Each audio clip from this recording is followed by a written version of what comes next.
I was scared. I felt hopeless. For 3 years, Lisa Michelle Couchard was bombarded daily with insults and threats by a mystery woman. What hit me every day was how devastated I was, how humiliated I was. All of this happening in cyberspace. Multiple aliases attacked her with the same insults. She created a Facebook account with my work's profile pic, my name, and wrote horrendous things that you never say about anyone. You're just disgusting. There were angry voice messages. Every dirty name out there belongs to you, and that's all it is. One morning, there were a total of 11, all of them laced with insults, some of them threatening, left in a span of 22 minutes. When the cyberstalking turned into actual stalking, Couchard knew she had to act. I got a Google alert that something was posted about me.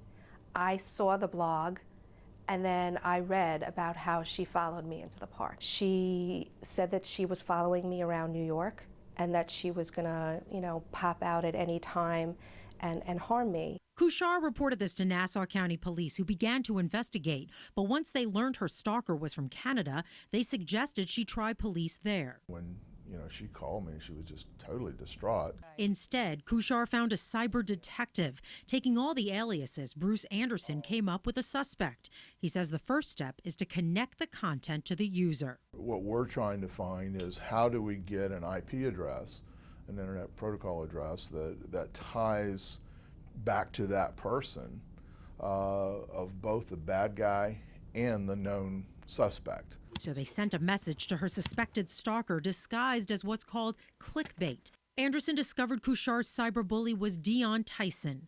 Tyson had started to see a man Couchard once dated. She lashed out at me because she thought that I was still in a relationship with him. They brought the information to a Canadian detective, and months later, Tyson was arrested for criminal harassment. She pleaded guilty.